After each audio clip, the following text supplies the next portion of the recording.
Hey everyone, thanks for tuning in and welcome back to Effective Exercise. Stephen here with Team Euphoric, and today we're going to be discussing training to failure.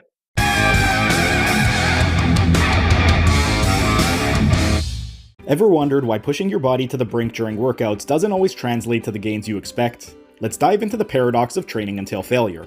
It's a common practice among fitness enthusiasts, a battle cry for many, the idea of pushing beyond limits, squeezing out that last rep. But is it always the most effective strategy for muscle growth? Picture this.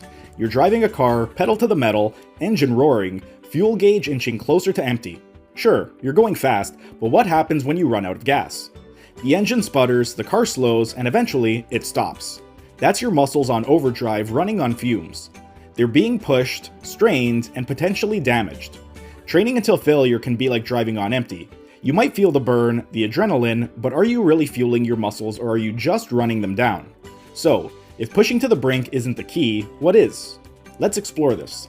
Building muscle, or hypertrophy, is a bit like constructing a building.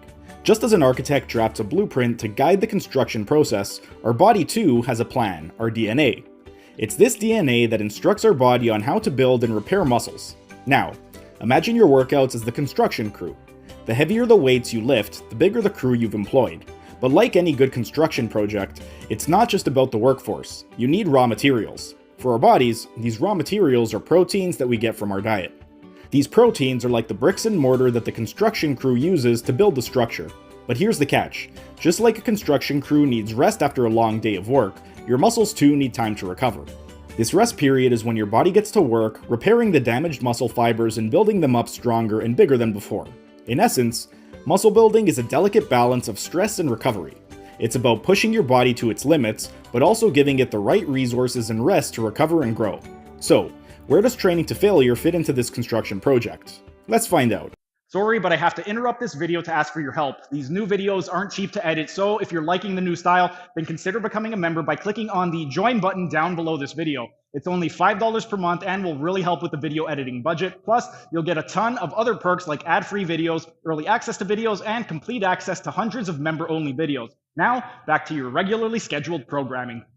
According to recent research, training to failure isn't always the master key to the muscle mansion.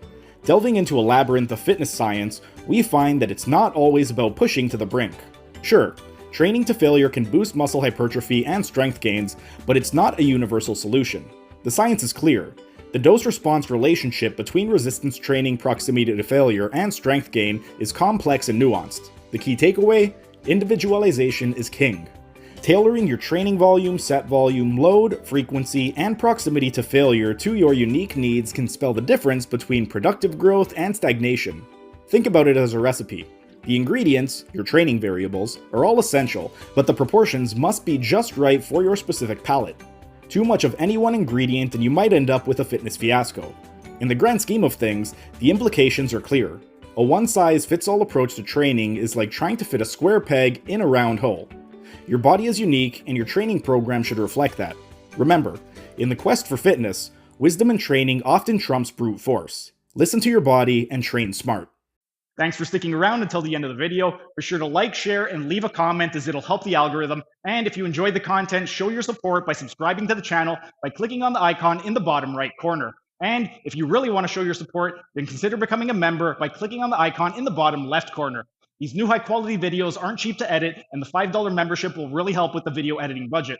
You'll also get access to a ton of exclusive perks like early access to videos and this program design lecture playlist in the top right-hand corner. And if you want to learn how to do a one-armed pull-up, then check out the playlist on the top left corner.